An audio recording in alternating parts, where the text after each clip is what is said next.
Hello again, I'm back the very next day with another pair of doors. This time the doors from the left-hand side of my 2006 Impala SS, and successfully got those two in paint today, and had a little bit better results too. I learned a little bit from my mistakes on the previous pair, looking at the front door here. Pretty much turned out defect free. I can't really find much of anything.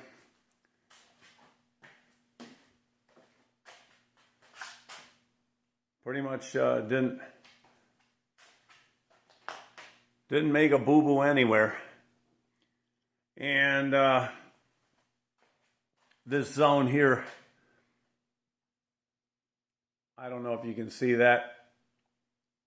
Can you? I don't know. Well, it was almost trying to start to make a sag out of the edge of those holes. Yeah, you can see it there, but the thing is, it's right next to the hole, and that's covered up by a molding that goes across there. So, yeah. But the thing is, I had to pay a lot of attention because I know that's going to happen. And they were trying to. You got to take it easy across this zone because every one of those holes is going to try to make a run on you. And so, yeah, I avoided that. And there is no runs. I didn't have a lot of dirt land in it this time either, and no bug landed in it. I just had better luck all the way around. So, yeah, this door turned out pretty good. The other thing here was this recess for the door handle there. I got a nice wet coat in there without having anything drain out. You know, that's a tough one to do. Get it nice and wet in there, but not too wet to where you get a run coming out of there. So yeah. The end, the opening end of the door, where it's got to look nice when you open the door, and that's all fine. And even, you know, the hinge end on the inside all turned out fine. I didn't overload it or sag it anywhere, and have a look at where I made my repair. This is both of these doors here had welded repairs across the bottom, and you can see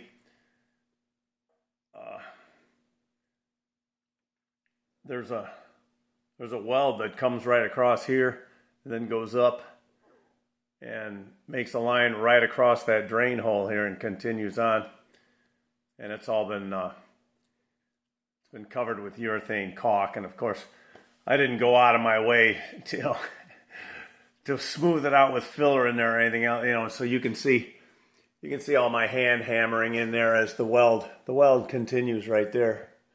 That's a weld, and then I've got my hem from my skin repair where it's joining my repaired inner door.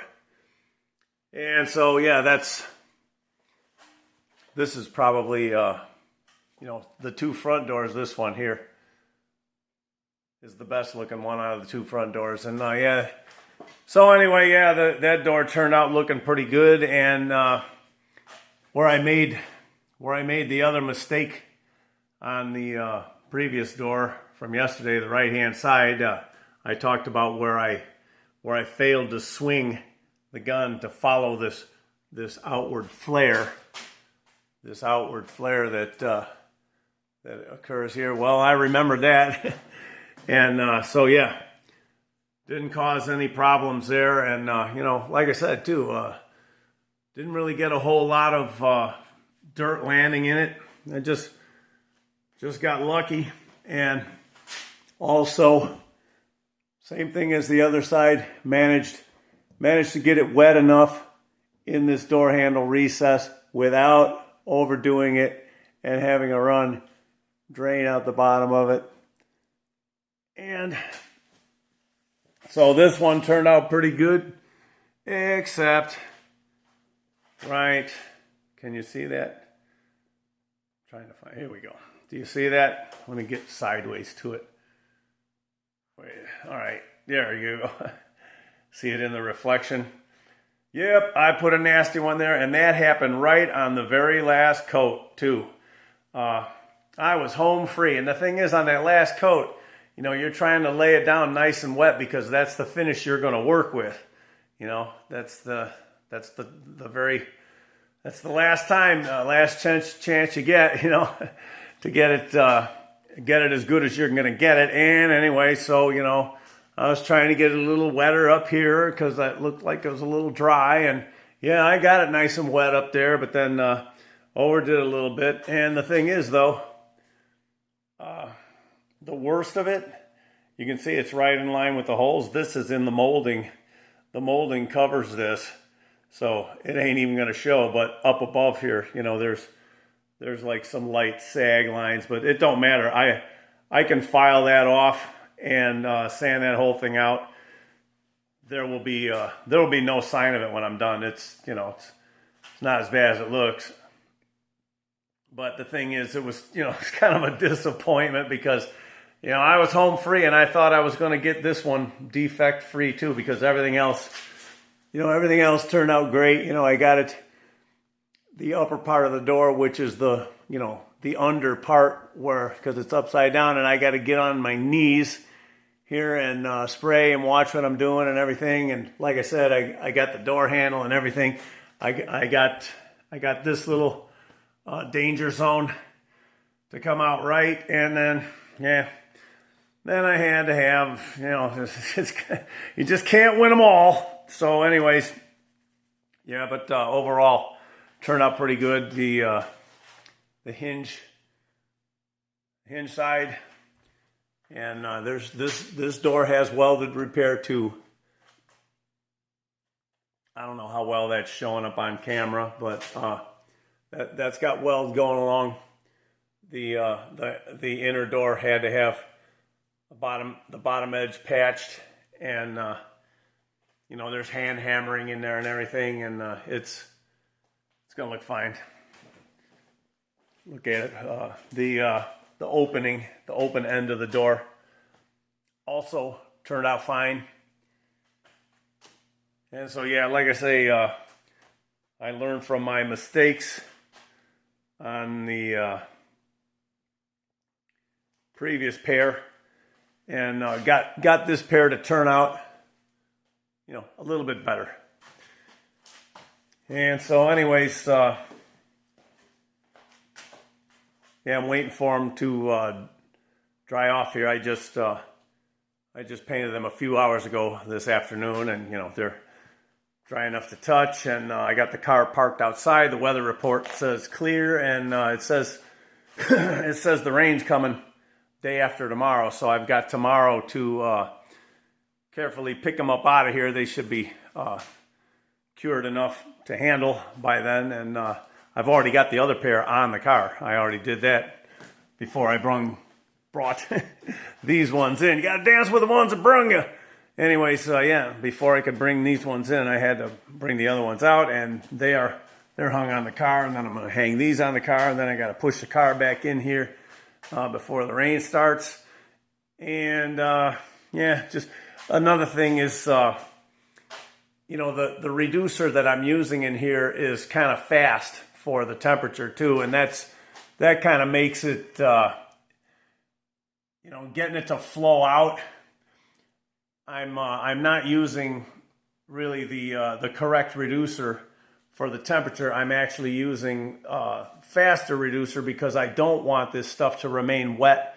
I want to keep that wet time as short as possible because of the dirty conditions I have in here. So that's, you know, that's a calculated thing I'm doing on purpose, but it kind of costs me because, you know, it's not going to flow as well as it could with slower reducer. But the other thing is I'm not really worried about that so much because this is all going to get block sanded out. And so, it's going to be glass flat as long as I put enough material on there to sand it out. And of course, like I said, any little boo-boos like that there, that's all going to get sanded out. So yeah, my biggest concern is keeping the wet time as short as possible. And so anyway, like here's the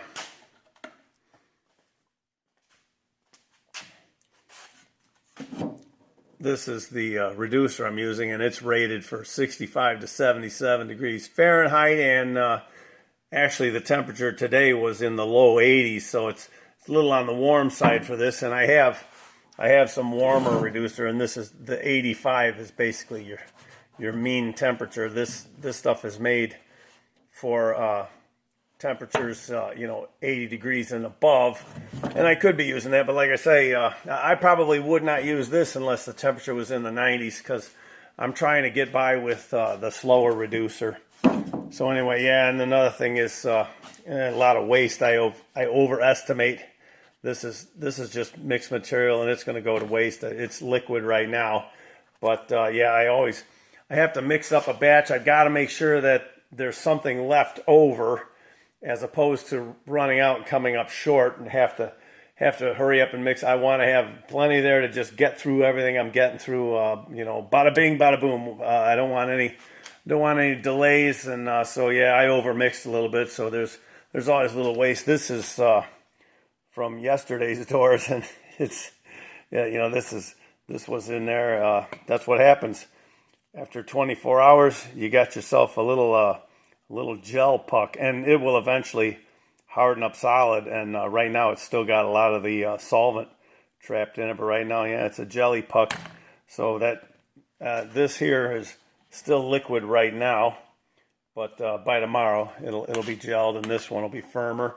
So yeah, that's what that does. I'd like to waste a little bit less. Yeah, I wasted some color here too. That's basically going to have to be disposed of. That's already been mixed, and the color hardens really slow, because the hardener, for the color is for one thing, the mix ratio is much less, and I know the reason why too. This stuff is clear, and the clear coat hardener takes a pretty sizable ratio, and that's why it'll gel up in 24 hours. Less than 24 hours, it's already gelling up. And this here, if you put that much clear into the color, that's going to affect its coverage. So they have to